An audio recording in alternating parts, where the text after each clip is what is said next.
when we created this topic and session, we were thinking who we should invite and discuss. Just typical risk managers or professionals from who really look at the situation from different angles.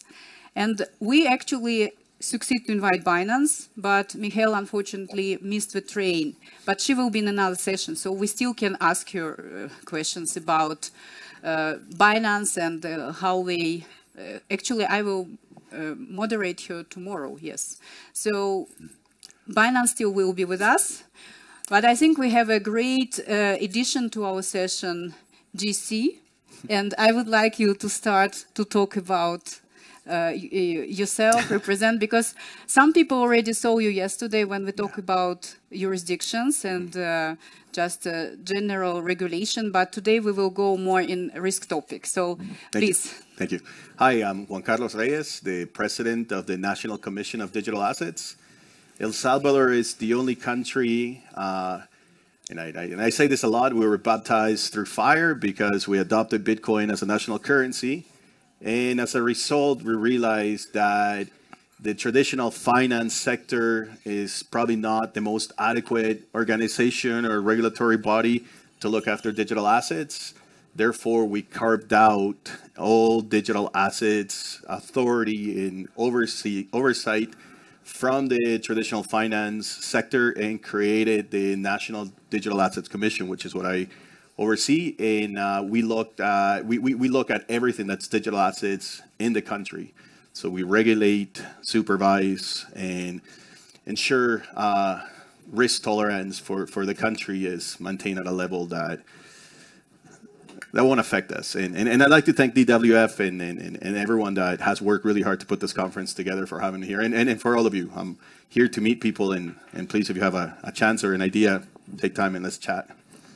Great. You know, we also have Abdul online. Abdul, can you hear us?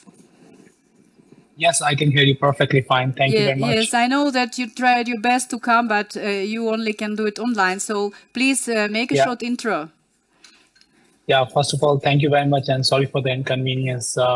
Due to some emergency, I had to stay back in Dubai for the time being. So thank you very much for inviting me here. My name is Abdul Rafay. I'm the co-founder of Zignaly.com, which is one of the largest social trading crypto platform in the world. We've been around for quite some time. Also, from the background perspective, I'm an ex-banker. And I have keen interest in investment strategies and risk management strategies for the last 15 years or so. Other than that, I also run a small fund by the name of Disrupt Investments. And underneath that, we make some investments in Web3 and AI. Great. Thank you so much. Reto, your turn. Thanks a lot. I'm Reto from Zurich. I'm a lawyer advising crypto since 2016, helping clients first with ICOs, obviously TGs, but also helping financial institutions with crypto-related aspects, being custody, sub-custody, AML, whatever, all sorts of crypto-related services. I'm the co-head also of the Crypto Valley Association's regulatory working group, and yeah, I'm happy to be here. Great. And I think now we have a representative from the industry, and actually Monty and Ilya represents more like a private sector, the real trading activity with a lot of risk. And you, Sebastien, represent Ledger, where you is a custody, right? So just, yeah, Ilya, please. Yeah, hi everyone. So my name is Ilya Volkov. I'm CEO of YouHodler, fintech platform with number of crypto to fiat services. We're basically building bridges for the last 6 years. We have multiple fiat solutions, we have multiple crypto solutions, and we have to manage risks on both sides.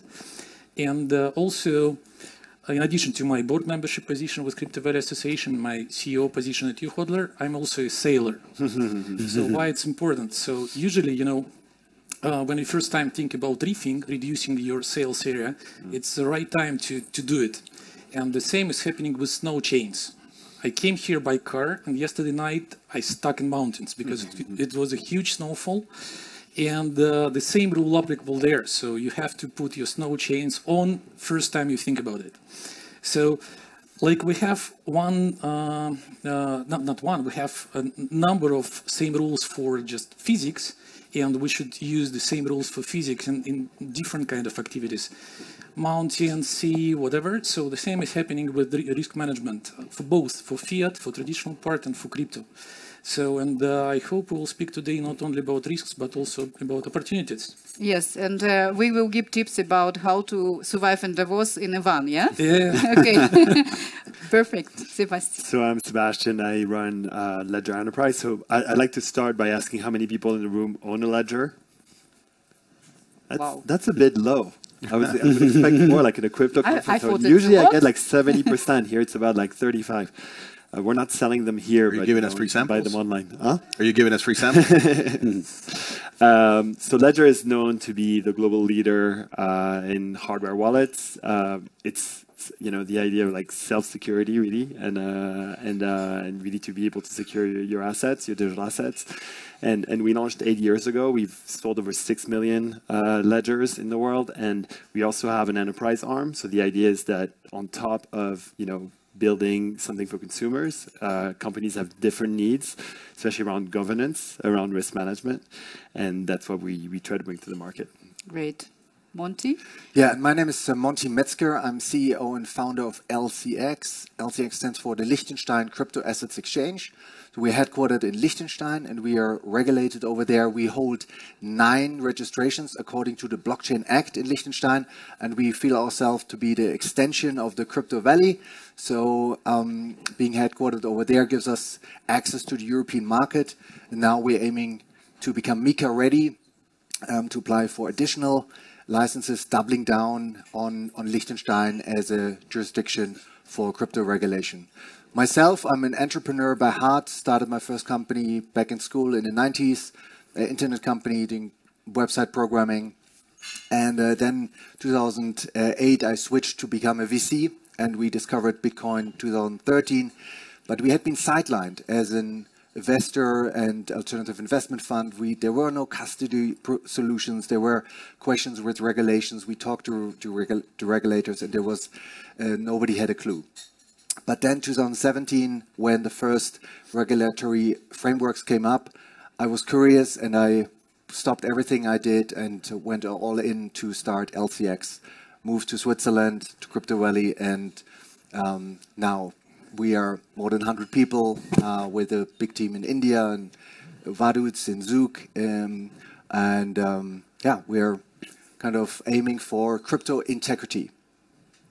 Great. So I think we need to focus on exchanges today and custody, right?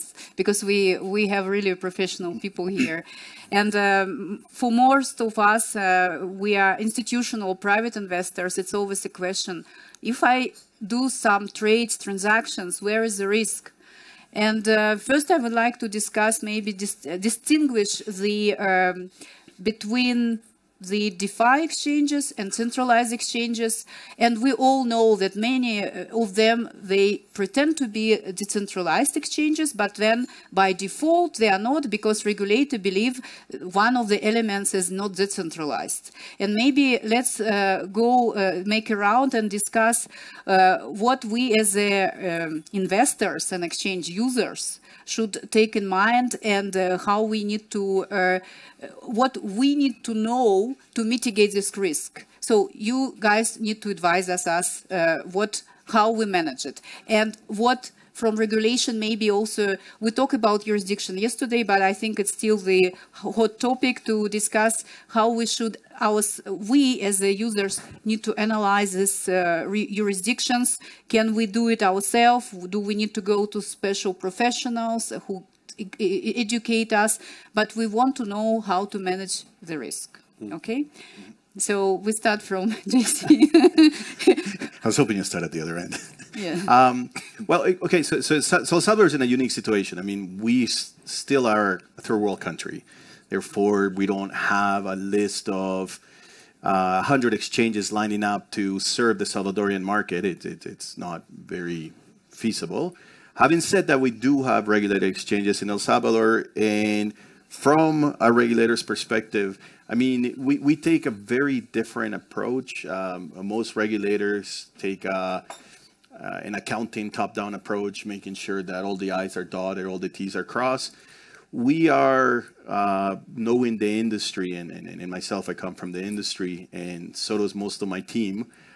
We take a risk-based approach, and we analyze every element based on, not necessarily an exchange, but we analyze the company. We analyze who are the people behind it, what are their regulations, and this is something that I mention in every single speaking event that I have, is that if you really want to grow a business to be global someday, then you have to take regulation into account from day one. And the companies that we do, I guess in a sense, audit or analyze, we ensure that we're a risk-based organization. So therefore, we try to reduce the amount of risk by doing a lot of research on who's on your board of directors, are you financed, and what is it that you're proposing? What's the risk on the tokens or the securities that you're proposing?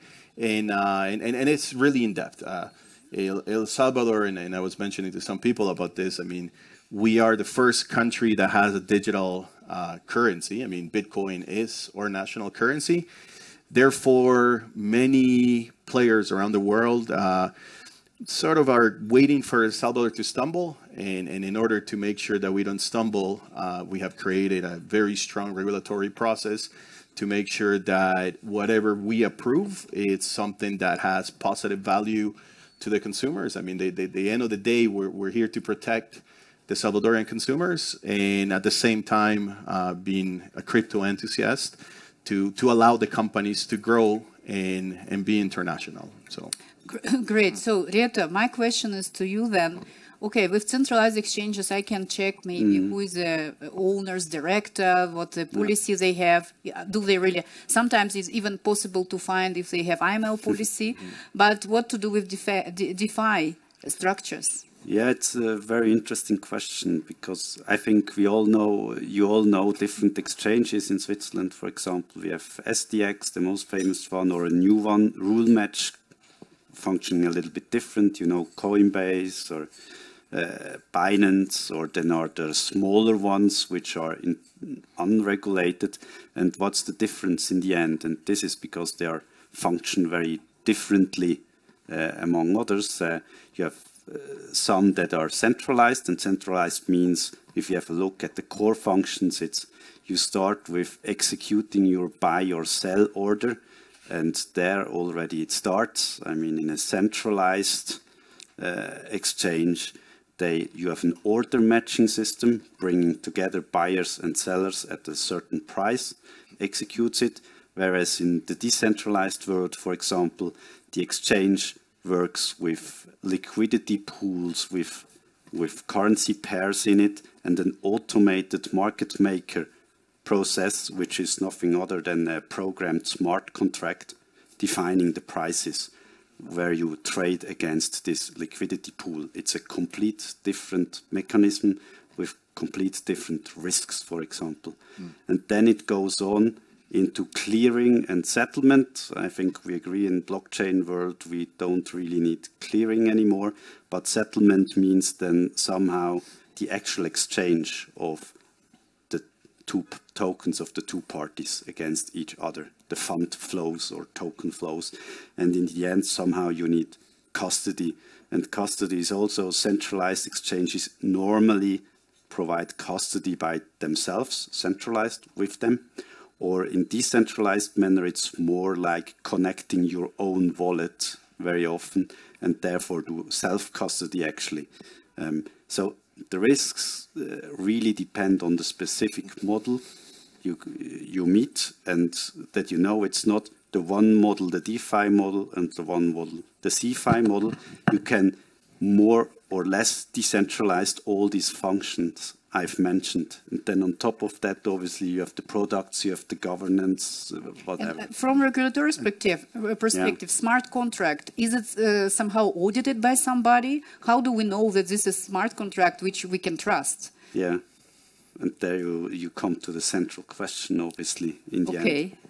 And so, shall we finish the session? Yeah. So, well, I would like to comment on the centralized exchange on that perspective. And I mean, we're here with CRYPTO2030. And when I look into the year 2030, I do see that today, the year 2024 is a tipping point.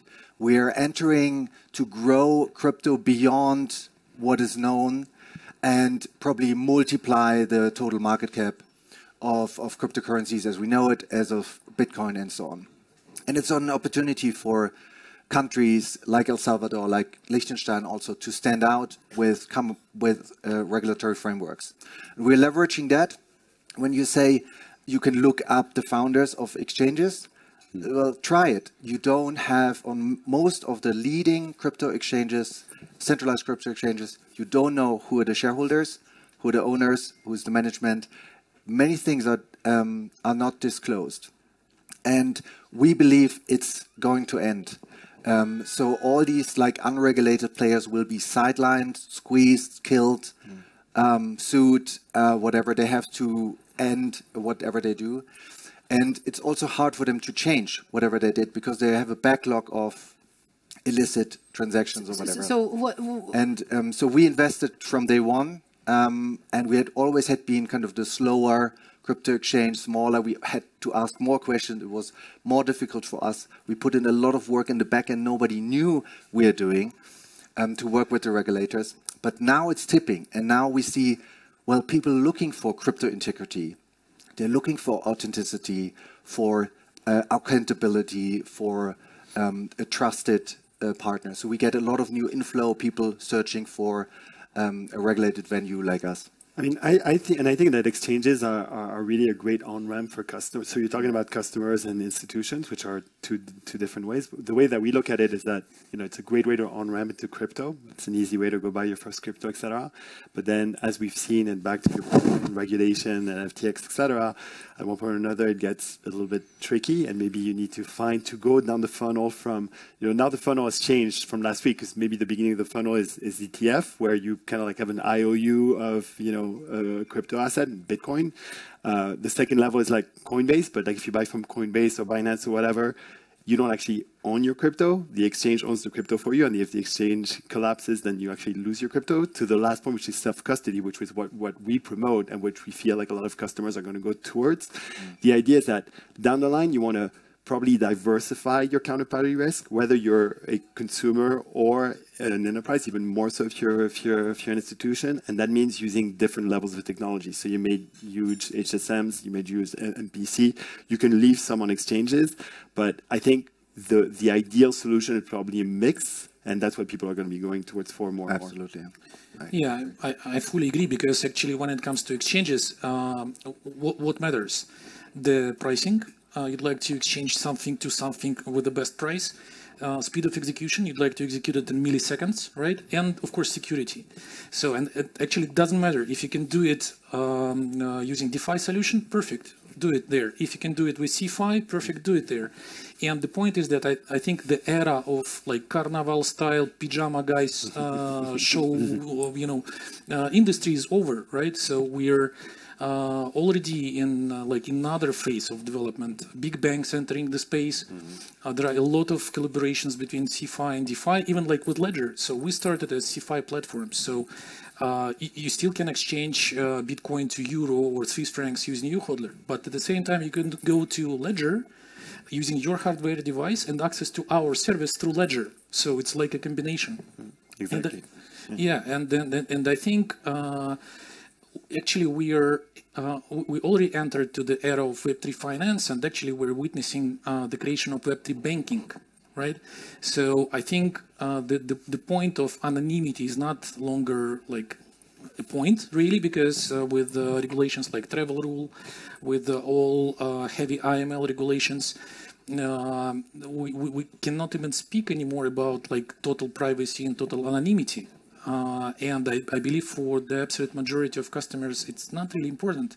Again, what important is the price, the speed, and security. And this is totally not about DeFi and CeFi. This is about the customer needs. Yeah. So. Abdul, would you like to add something? Yeah, absolutely. Thank you very much. I think obviously regulatory aspects are more suitable for the experts, but from the onlooker perspective, I think one thing slightly more than the regulation, the liquidity around it, right? So centralized exchanges, the way they have wrapped their hand around it, and because of the single authority and the single team behind the business model, they have been able to pull better liquidity. And we have seen during the downtime market and which we call our crypto winters, we saw that our liquidity dried up on the decentralized space, and a lot of players kind of either dried up completely or went out of the business. So I think when it comes to the regulation as well, it has to be an interesting balance to make sure that the eventual goal is to protect the investor, but also to make sure that the businesses that are involved in exchanges, they also are sufficiently rewarded for that. So while yes, regulatory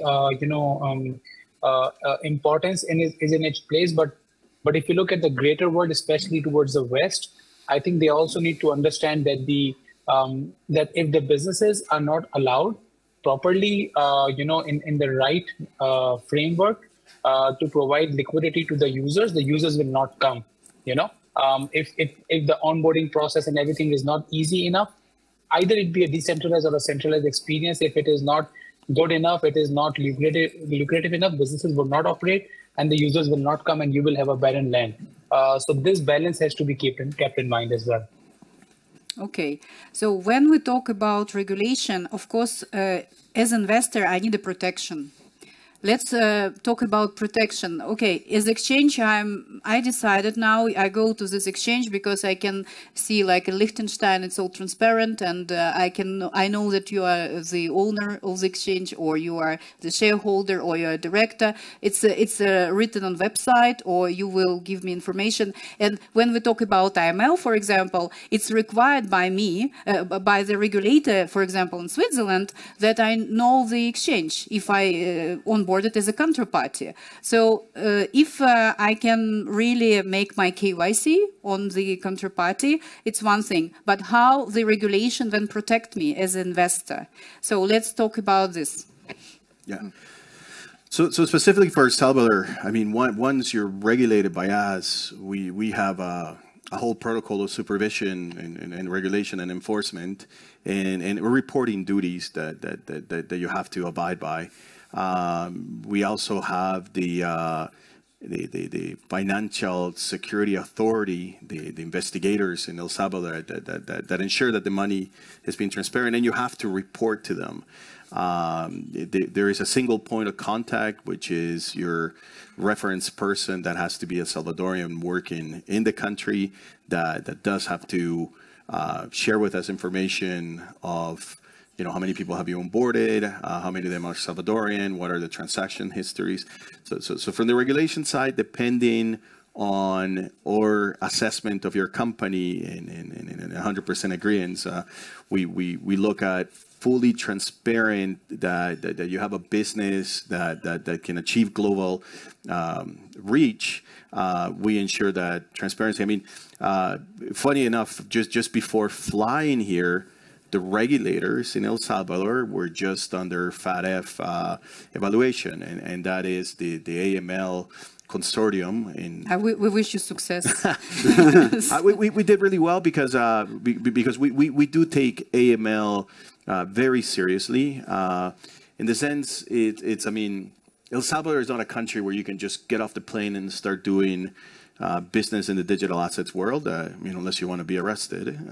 But we're a regulated country. We have laws, and we're very specific about abiding by our laws and ensuring that we're providing a safe environment and a transparent environment. I mean, we depend on the US dollar, so we have to follow American regulations when it comes to the use of their money. So the reporting is specific from the government of the states on, you know, $1,000 transaction needs to be reported. So we abide by that. However, doesn't mean that this information is shared with the United States, but it does mean that there is a record of your transaction and your interaction history. It's different if it's in our currency, which is Bitcoin. If you do it Bitcoin, the reporting criteria is different. So.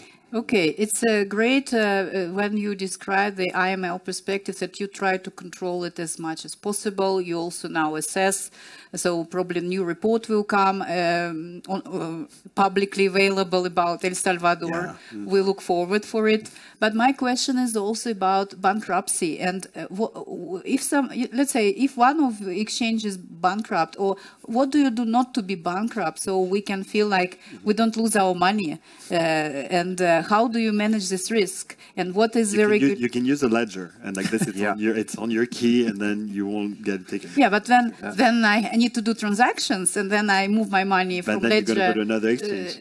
Yes. But actually, no. But what I find interesting is that when you look at what's happened in the past year, clearly it showed the need for governance and regulation in some ways. I think that's what's coming down the pipe, and I think people, especially and now again with the ETF, etc.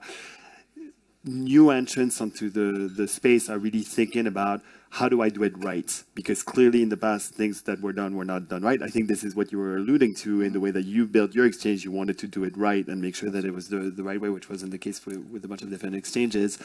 And then as part of that, you want to make sure that what you do as clear governance, as auditability, you want to be able to be audited because at one point or another, regulation falls in. And if you look in detail at the discovery from the FTX papers, you see there was no governance at all, right? So this is that obviously the black sheep, the bad example, but in between that and the perfect example, there's a world, and I think people are moving more and more towards doing it right. And I think that's governance, auditability, and then at the end of the day, making sure that you know where your keys are and that you have access to them and your private keys more than anything. I think that's the view.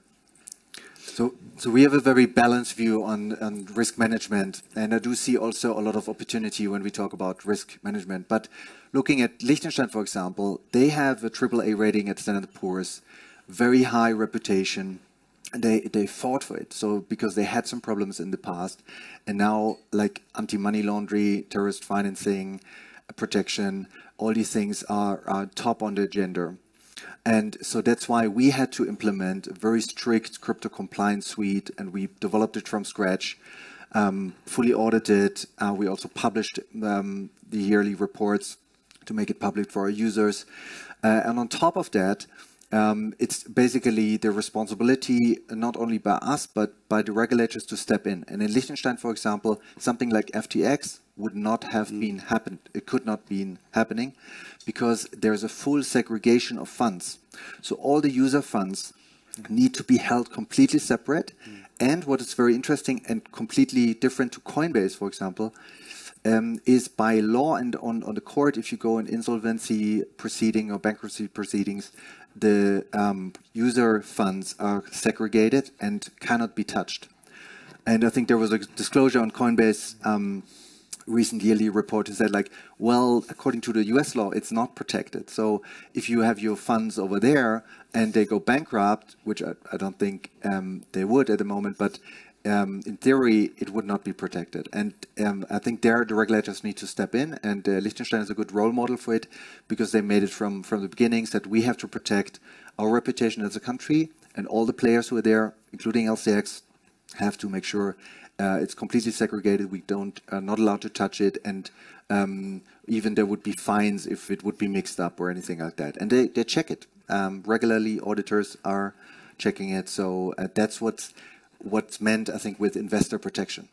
Interesting. Ilya, where you are regulated with your business? So we're headquartered in Switzerland and we're regulated here. Plus we have our companies in Italy, in France, in Spain, and in some other countries. And we're considering El Salvador. And how is with the regulation in this So particular? as I said, we already moved to another, like, let's say, era or another phase of the market development, but it's still like an early stage of this new era, because it's clear that the general direction is to move towards like classic, let's say, banking regulation or similar to banking regulation. We already have some rules such as segregation, which is good, but when it comes to customer protection, I think not in every market we have similar structures. But I'm sure that in a couple of years, we will come into the model where the regulation of crypto will be absolutely similar to regulation of traditional financial markets, like similar to what I mentioned in regards to snow chains or reefing with your sails. So there are some common rules, right?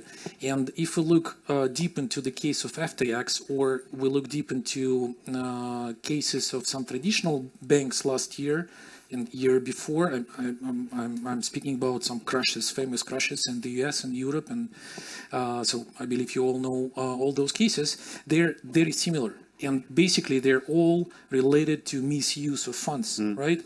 Like, for example, some of crypto companies operated like hedge funds, but they were not hedge funds. They were not applying some traditional hedge funds risk management tools, and right? It's also maybe about distinguish between a private investor and institutional investors, exactly, yeah, right? Of course, the level of risks are different, but the general principle is just the same. And again, if we look deep into different cases with crypto or different cases with securities or with just banking, we see that the nature is just exactly the same. We have the same economic laws and principles working there. And again, if we apply the segregation rule everywhere, and if we apply the same customer protection rules to crypto, it will work. So there is no need to reinvent the wheel. Crypto is different just in two different things. So first, it's more volatile, but it's a matter of time. We already see that volatility this year is not that big like it was like 3-5 years ago, right? And second, it's just another level of the technological development, which is actually good because crypto is more transparent compared to fiat. It's easier to monitor, it's easier to identify crypto. Again, if we take traditional rules from fiat side, applied to crypto, it will be even better because of transparency in technology. And the rails are cheaper and faster also. Yeah, of course. But also complexity grows now as we enter the next growth phase of the crypto industry. A lot of people are talking about real-world assets and tokenization. And we learned also over the last 2 years on how important it is to bridge the physical to digital world in the right way. Imagine you're tokenizing something like a wine bottle, which is very rare, and then you put it into an NFT, you put it in your ledger. But it is not ensured that the wine bottle is safeguarded in the right way. Somebody could drink it here at the bar. It could fall down, it could overheat, and then it's worthless. Things like that. So if you tokenize any real-world assets, you need to make sure that the underlying asset is safeguarded the right way. And also here an example from Liechtenstein, there's a legal role called the physical validator, which is like a notary function more or less, who is guaranteeing and liable that the underlying asset is actually there. It's not just borrowed or you sell it afterwards again after tokenization. So it has to be safeguarded, safe-kept. Physical presence. Physical, yeah. And we launched a project with diamonds. So we actually launched diamonds.com as a platform to tokenize diamonds 101. So each diamond is held and insured in a safe, in a vault in Liechtenstein. And then we put an NFT on chain as a digital representative, ownership rights on around it. So you can trade it. And if you want to redeem it, we would then ship it to you, but it could like enable like really a trade of diamonds to a new degree. And just here in Davos, I just want to mention quickly, I'm launching this book about tokenization, where I'm talking about all these things, about how important it is to get the physical to digital side, the opportunities of tokenization, and I believe it really when we talk about Crypto 2030, this is unlocking the next 10, $100 trillion markets. Are you going to be signing it in the back after? Yeah, you have only one overview. We have a lot of people in audience. You I should have brought ledgers. You should have brought more books. Yeah. Yes. I think it's a good example of tokenization, and we had really good session yesterday on it. But let me come back as to the risks, and I think that what I hear from you, risk is technology actually for the crypto, and then. Reto, I know that we are neutral in Switzerland. For technology. How can we combine risk management and technology? And what FINMA is opinion about it? Yeah. Maybe you can. Of course, you are not regulator; you are a lawyer. But let's talk about what's going on. At least I try to talk with regulators. Yes. Also about specific models. And indeed, I think the regulator pretty much knows about how to tackle centralized ways. It's what my colleagues also taught about. What's the fund flows? How are they managed? Access rights? If you have underlying assets, how are they hold? Whatever.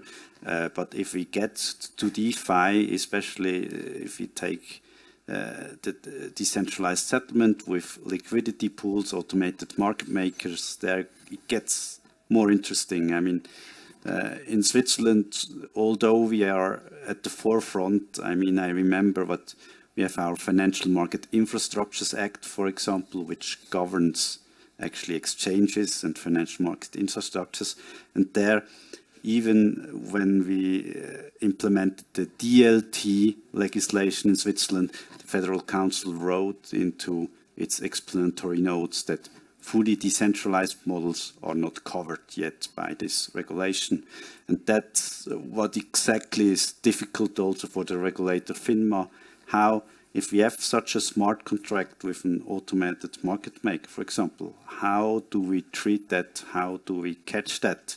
And then there's a very, I mean, we knew the principles already earlier. They tried to establish, but there's a famous slide from last summer from FINMA about DeFi structures in general, actually. And what the regulator tries to do is find the links to the real world there. One question is there someone controlling this smart contract, for example? Has someone the owner key? Can he update the smart contract, in the end change the rules so that he maybe gets access to the funds or can relay them somewhere? Who earns the fees out of these smart contracts? There are incentives then, how each one behaves. And going on such things. That's how the regulator, at least in Switzerland, but I'm sure also the other regulators are thinking at the moment and try how to catch it. And I mean, in the end, it's about understanding the technology with such smart contracts, how they behave, and who can control it or not control it.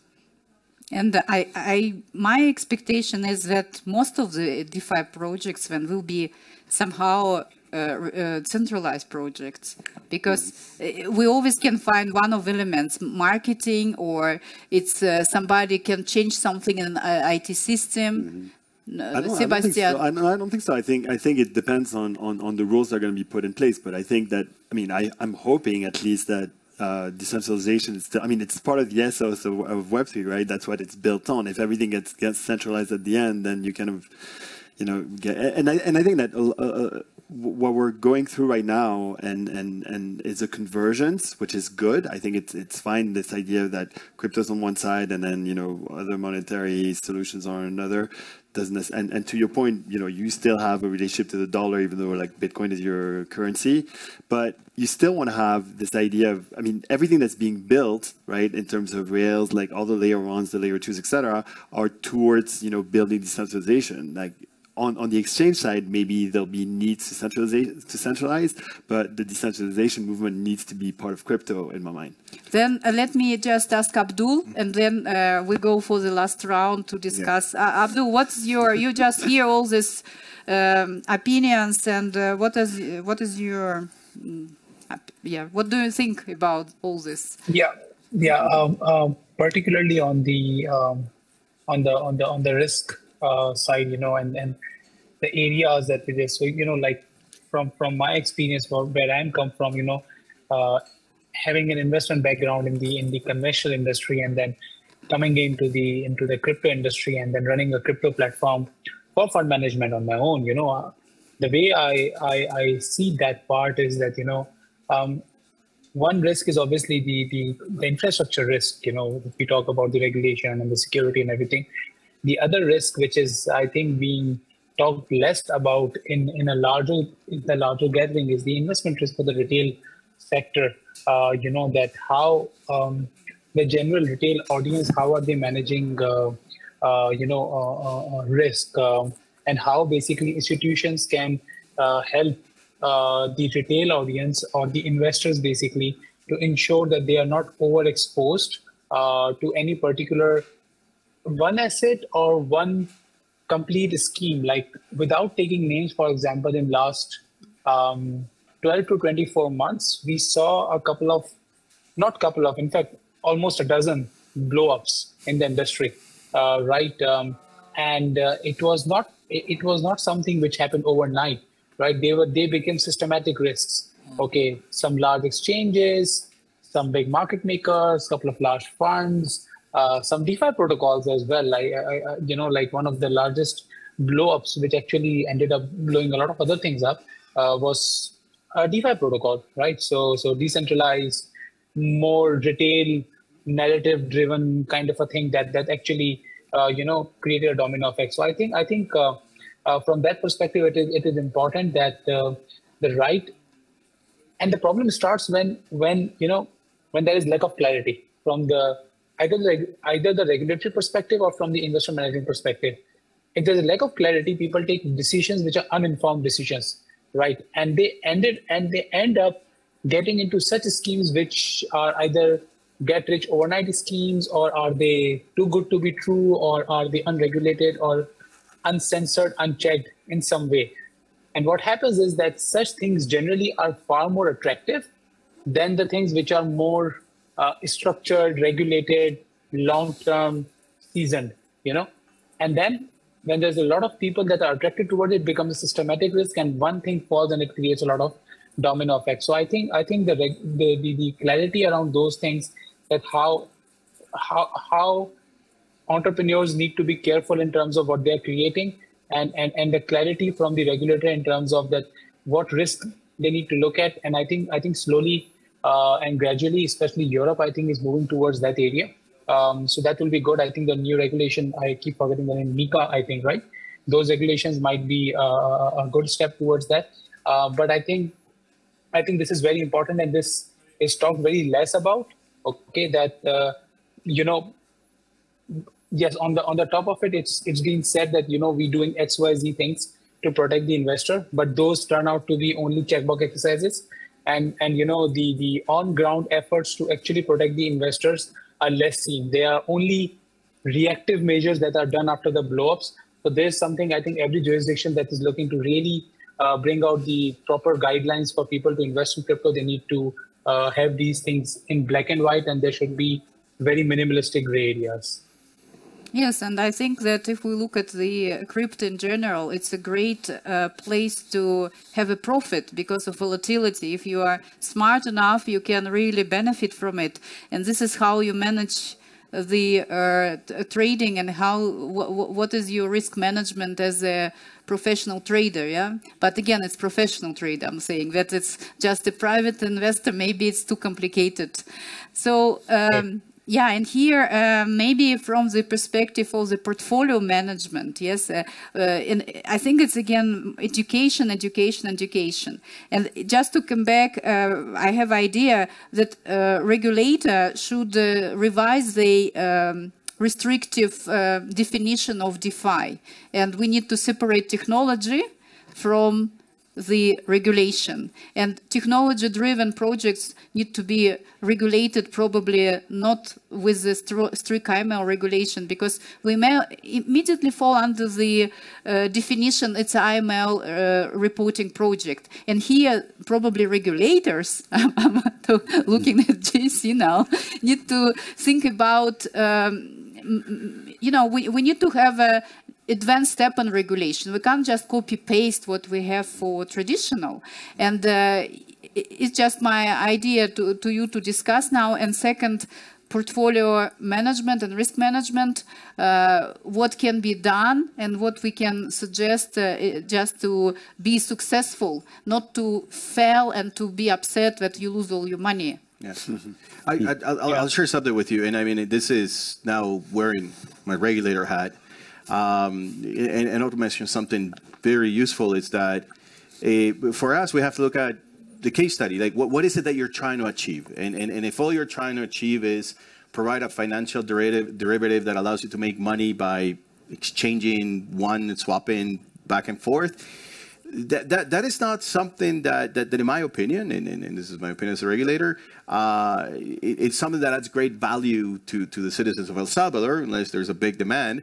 But there's a high inherent risk in doing that, right? So when it comes to the DeFi world, personally, and I mean, I wrote this in my little introduction that I sent to Ekaterina, is that, look, I believe that the technology that even we adopted today, Bitcoin as a currency, has its roots on cyberpunk, has its roots on DeFi, has its roots on creative, innovative thinking that was chastised by everyone, just like Web3. Well, not much Web3, but as much as DeFi is looked upon right now. But I think it's still in a very, if from a regulator suit-wearing guy, in an infant stage where, you know, if you were to present it to me as a regulator, there's way too many gaps that I would say, man, the amount of risk for the potential reward to the citizens of El Salvador in looking at this project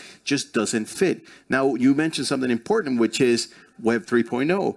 I think that at the end of the day, if anyone here is involved in companies, I think what you've got to focus on is two things. One, make a perfect case use that somebody that's not well versed in the industry can understand what the benefit is to the end user.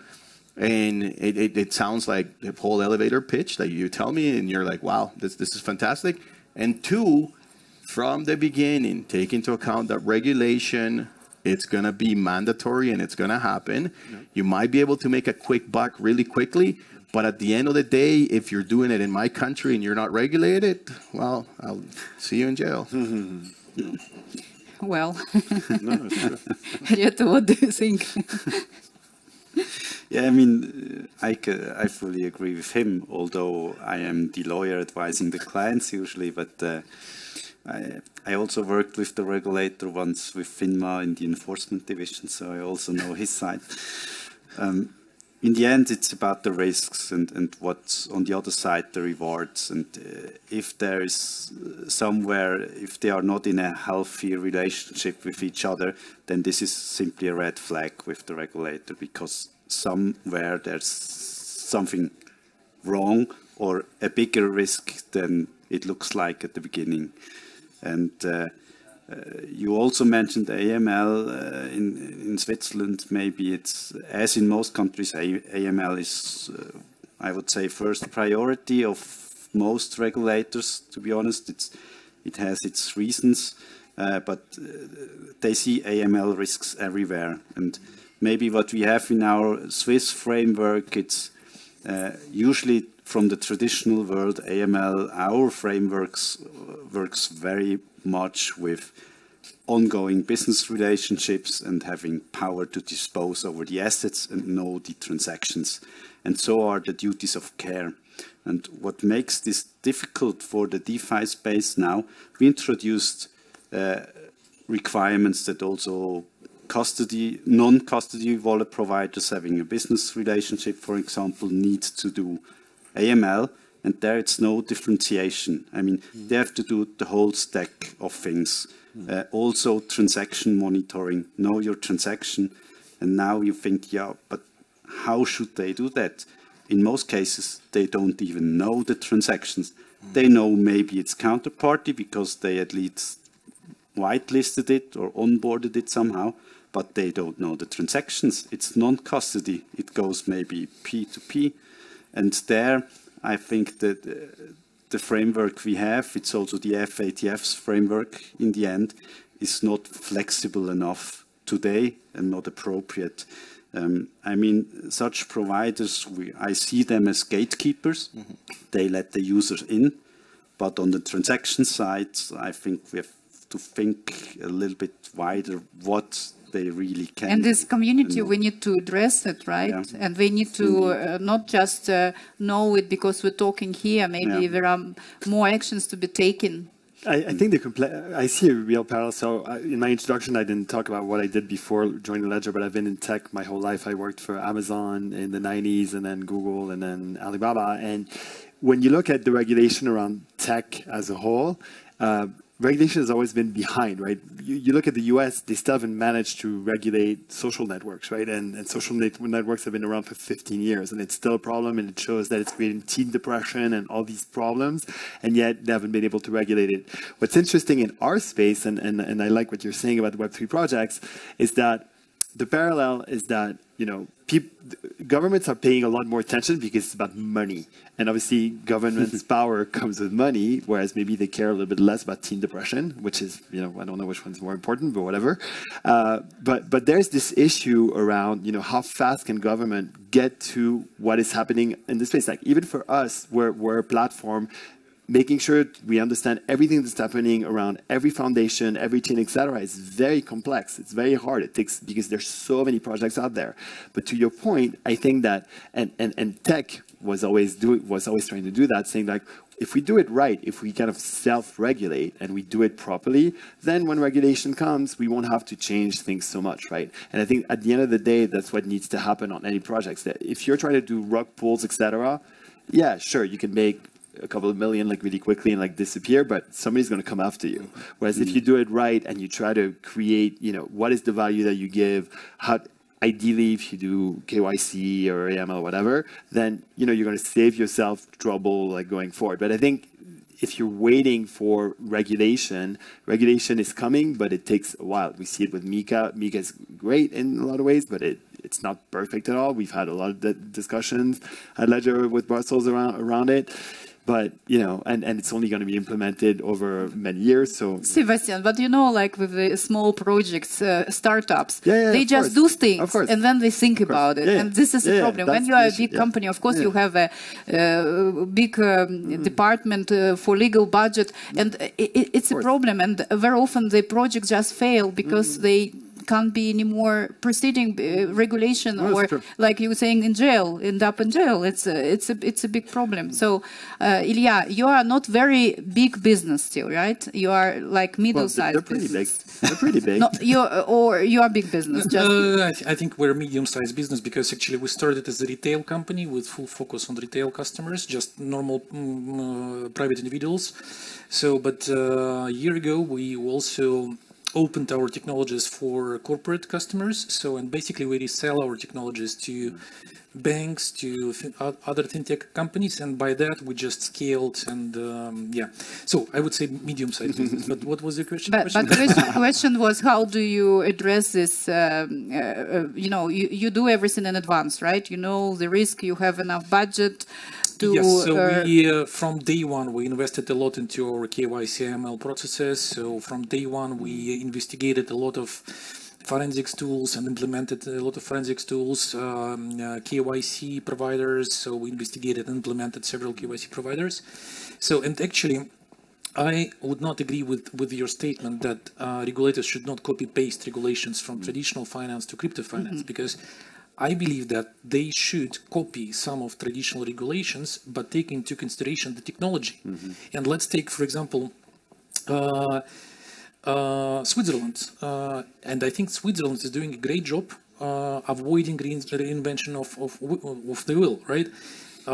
We can look at online verification. So a few years ago, Switzerland did a great job with implementation of online verification circular, right? Video Video and so it was one yeah. of the first steps to simplify onboarding process. It was a good step for just individuals because they saved a lot of time. So it was like a first step where people were able to do it from their laptops, from their cell phones, without going physically to the offices of banks, right? So, and it was a good for the business, for banks, for fintechs, for everyone. So why it happened? Because of the technology, right? And now I know that FINMA is considering the upgrade of the circular, taking into consideration the recommendations from the industry experts, right? So the rules are still the same, like customer should be identified, right? Rule is exactly the same, like it was like 50 years ago, not maybe 50, but like, let's say 20, 30 years ago. But with the technology, this rule is just more convenient to follow on both sides. So, and here's my point. We can copy regulation from traditional finance, upgrade it with the current level of technology, and that's it. And when it comes to DeFi, what's the difference between paper cash and DeFi? Actually, the difference is not that big if we speak just about the nature of the asset. But if we look into the technology, we see that we can again apply the same rules that regulators using in regards to the paper cash and upgrade it with the technology, right? But just to bring in another perspective, I think we can't answer everything with regulation. Yeah. And we have to think ourselves like, why are we here? And what fascinates me is really since the Bitcoin white paper, since cryptocurrencies have been there, all the altcoins with all the different stories, it is a lot about decentralization. And their regulation is not the real answer. But we also have to see that it's a tectonic power shift happening.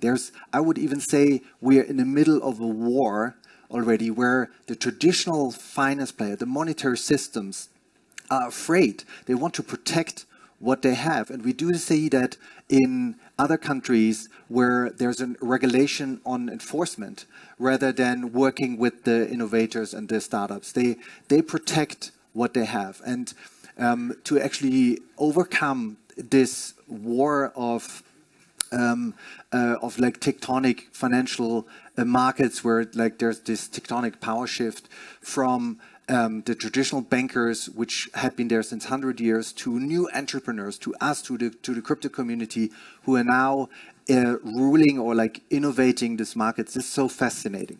And when we look at LCX, we have three key companies' values. One is excellence, so we thrive for digital excellence in everything we do. We have unity, which is uniting our community and focusing on our clients.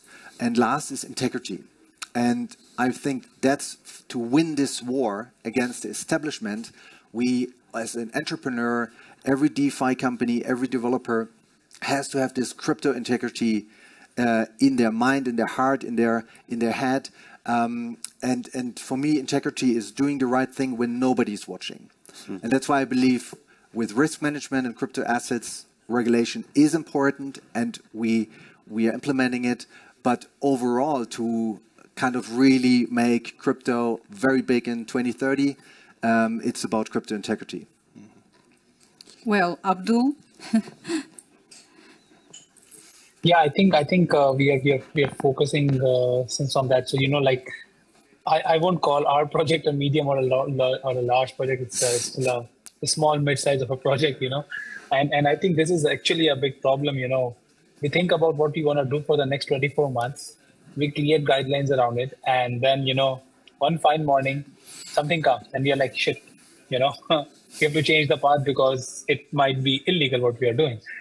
So it happened a few times in the last few years, and that's when it was a problem, because you are onboarding customers, you are rallying the team behind a certain idea, you're growing in a certain way, your fundraising commitments are in a certain way, and then suddenly you have to change path, and from the outlook, it looks like sometimes that you're not focused, you're not making the right decisions where the project is going. But reality is that the ever-changing environment, it becomes a problem. So what we have done is that in last 1 year that, of course, we cannot afford large budgets, but we kind of took an inspiration from some projects where we wanna be, okay? And not exactly copy pasted, but what we have done is that we went out to those projects and we talked to them, took some guidelines from them that, okay, what they have achieved already in last 3 to 4 years and how are they complying with a certain law, certain regulations, what are they doing with the terms and regulation, how are they being more conservative in their growth approach that, okay, even if something goes wrong, you do not have to like tear apart everything that you are doing and start from the scratch. This approach kind of worked, okay, and despite the changing landscape in last 12 months, we haven't had to change anything in our model much. We've been comfortably working because copy trading as a product fundamentally has been questioned a lot, in terms of how the custody works and everything, and we have been not silently but very nicely been transitioning from more centralized to being a more decentralized product. And I think while we have been doing it, it's becoming more evident that custody is becoming one of the major challenges in the industry, right? So we have made the right decision 12 months back. So I think this is one approach that can really help some other projects as well. That if we can preempt, and there is no harm in going out and asking for the help from the similar projects. Good thing I really like about Web3 is that everyone considers themselves like a project and, helping each other out like community, right? So we reached out to some really good, big name, multi-billion-dollar market cap projects, and they were so nice enough, to bring their legal counsels and helping us out, all for free, just because they were in the same pain 3 years back. So I think any new people coming in the industry and meddling around with the finance and money, instead of trying to reinvent the wheel all the time, they should try and seek help from the similar projects. Obviously, in a very careful manner. You don't want your competition to copy your ideas, of course. But I think there is no harm in going out and talking to the industry experts, preempting the next 24 months in a way. And sometimes you have to compromise on your growth to be future-proof. You can be doing something extremely exotic, but that might be something not legal, okay? And you can grow to 10 million users for all you want. But one day if someone comes in and says, oh, this one thing is wrong in your business model, and then you have to scrap everything. So, slight bit of care around that area would really help in long term. I definitely believe we have to respect regulation, but we also need to not to relax. If regulator telling us what to do, we need to also give them feedback, right? And I also wish that we in decentralized crypto 2030 world, not just a typical traditional regulated environment. So it's just a matter of the communications, and we should not have a war between traditional versus crypto, but let's make it cooperation, yeah? Like, let's move forward with the benefits for every person on this planet, and be united in somehow in what we want to achieve. So I think we need to have a questions, yeah, for audience. Would you like to have a questions? Nobody want to ask anything? So we covered whatever you was expecting, or you have a question? Please introduce yourself. Hey, I'm Victor. I'm an advisor for CNAD. I'm working closely with Juan Carlos. I have a question for the whole panel.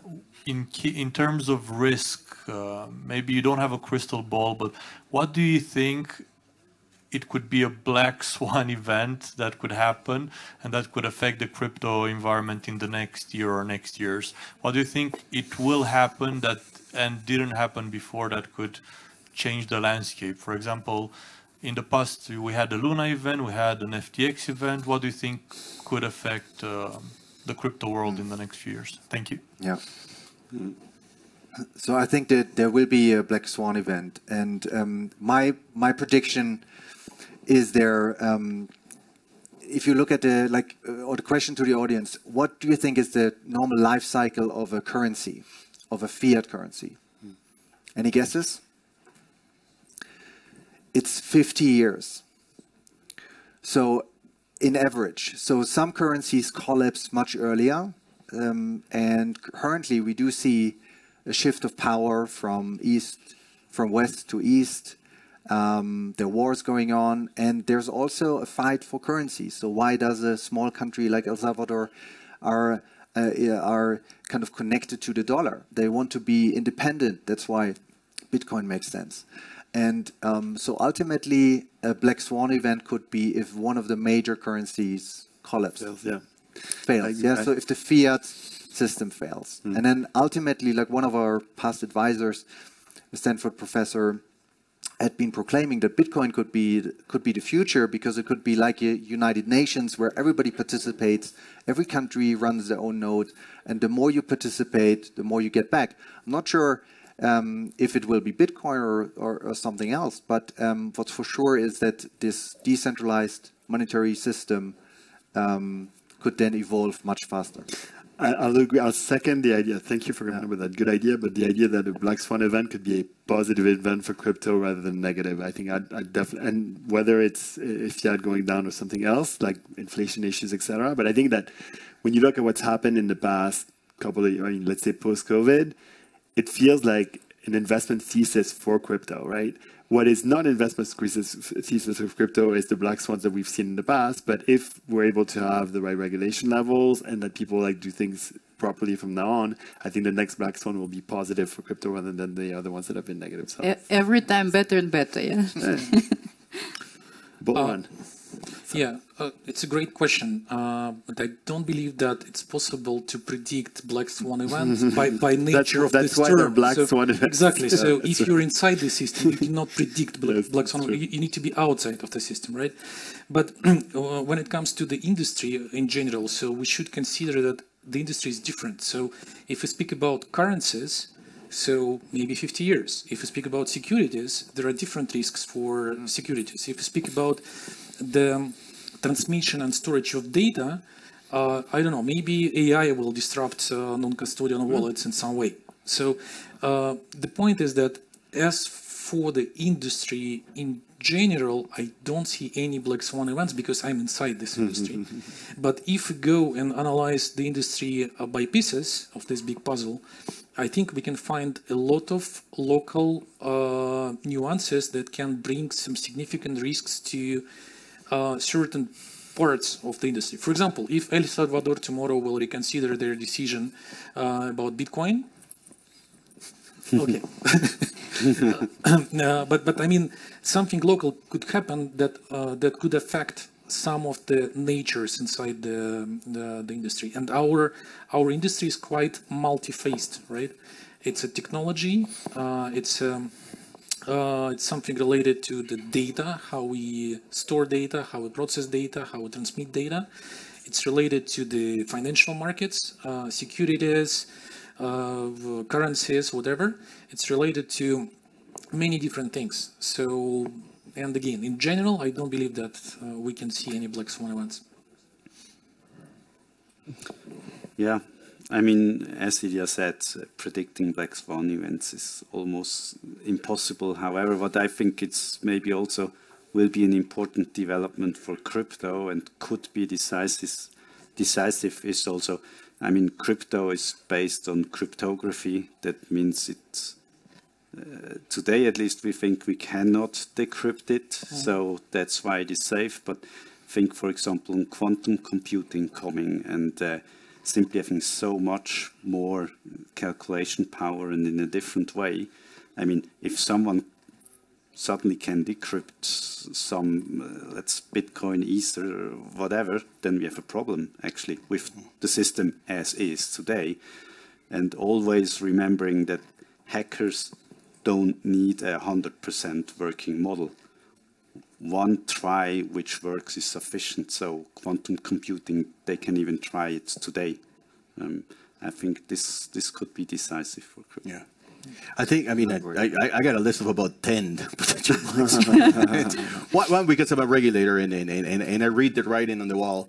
I think the writing on the wall, it is a war right now with the traditional financial institutions, and they're trying to assert their control over the technology. Big one right now that's on the table, everyone sees, and I mean, I made the reference, you're going to jail because of what happened to CC, which we still don't know what's going to happen, whether it's going to end up going to jail or not. But the writing's on the wall. I mean, the big players that are the pillars of our industry are being attacked, including Bitcoin. Bitcoin right now, what if BlackRock decides with joint forces with the United States to print unlimited money and become owner of 60% of all Bitcoin? It is a black swan event. It's happening right now. The writing is on the wall. It's happening as we speak. So there are many threats right now to the crypto industry. We have Binance being chastised like there's no tomorrow. Bitfinex, the writings on the wall. There was just a report by the United Nations released this week saying that, you know, they're the preferred currency for money launderers, et cetera, et cetera. So there are attacks of governments and traditional financial institutions, which will affect the whole industry as a whole, and including us in El Salvador. Now, how big would it be? I mean, we also, let's not forget, 4 years ago, we had COVID, Black Swan event happening. I mean, what is the next super bug? And now that they have this whole program to behave a certain way, how do governments or powers to be can use this to take leverage of whatever? I would close with perhaps the best fortune teller of Black Swan events, and that is The Simpsons. That's right. That is one of the latest Simpson episodes looks at the potential of a solar flare throwing off all networks completely off the grid and wiping out information on hard drives. And I mean, this doesn't really have to be a solar flare. The technology exists. The technology exists to do a super magnetization to actually wipe out information on hard drives. And guess what? Well, our technology, it's digital. It belongs somewhere. It's ones and zeros that are stored somewhere. And that can be completely manipulated, destroyed, and wiped out. I don't care whether I can decipher it. If it doesn't exist, it just doesn't exist. And if all the backups are gone, the backups are gone. And all data is susceptible to that. So the list of Black Swan events, and I mean, I'm a risk-based guy and a regulator. I look at this stuff, but I think The Simpsons have been correct many times. Hopefully they're not this time, but I'll close with that. Abdul, your last word on it? I think everyone has given a pretty serious one. I think the biggest black swan that can happen is that Mr. Satoshi Nakamoto starts moving Bitcoin out of his wallet into some exchange account. I think that would be the biggest black swan that we can imagine. Yeah. Okay, cool. So any more questions before we close the session? Okay, then maybe I just suggest you to say something positive, because I don't want to finish on Black Swan. Positive things here. Let's say one sentence to the audience what we wish them for Crypto 2030 and 24. Yeah, let's not to think too long. Abdul, you start now. Oh, absolutely. I would just like to draw attention to something very interesting, that after the 2018 bull market, the lowest point of the crypto market total cap was $100 billion in 2020 or 2021. And this time during the bear market, the lowest we saw was like 700 or 800, despite all the negative news out there. And we are almost nearing $2 trillion of market cap. So the market has shown great resilience against all the bad actor, all the bad news, and every blow up that is potentially possible in the world. And just still strong. So I think crypto and blockchain is very community driven, is very much in the safe hand of the greater community. And I think we are here for good, not going anywhere. Great. Positive note, come to El Salvador, 30 degrees all the time. I'll personally teach you how to surf. A beautiful country. In all honesty, I mean, the vision of our president is really to rewrite Thomas Jefferson's vision of freedom and liberties, and we're leaving that in El Salvador right now. So I mean, I would encourage you that, you know, if you look at something positive, take a look at what El Salvador has done and where it's going, and I think it would show you where it is that our industry merges with freedom and liberties. Reto. Yeah, as I'm the expert, maybe something from the legal side. I think we have much legal certainty already in Switzerland for the crypto space, but I wish that it will rise generally all over the globe. And please remember that legal certainty is not the same as regulation. Yeah, so we're speaking about risks. I think it's worth to work with all the risks related to our industry, because our industry is still full of opportunities. So by 2030, I believe that it will be really a huge market in many different senses. So we will see crypto as a store of value. So with all this ETF and all these kind of things, we will have a lot of things in this regard. Second, I think we will see more payments on blockchain. Third, I think this tokenization is a great point where we will see a lot of real world assets on blockchain, not just diamonds, not just gold, but many other real world assets. So if you're a retail investor, it's really a market with great opportunities. You can trade with crypto. With this level of volatility, it opens really good options to get profits with a risk-based approach, of course. You can buy and hold, or you can trade. If you're an entrepreneur and you'd like to start or develop your crypto business, again, plenty of opportunities. So I'm pretty much positive. If we speak again about risks versus opportunities, or risk versus rewards, we still have a lot of opportunities, a lot of rewards. It's worth working with all those risks.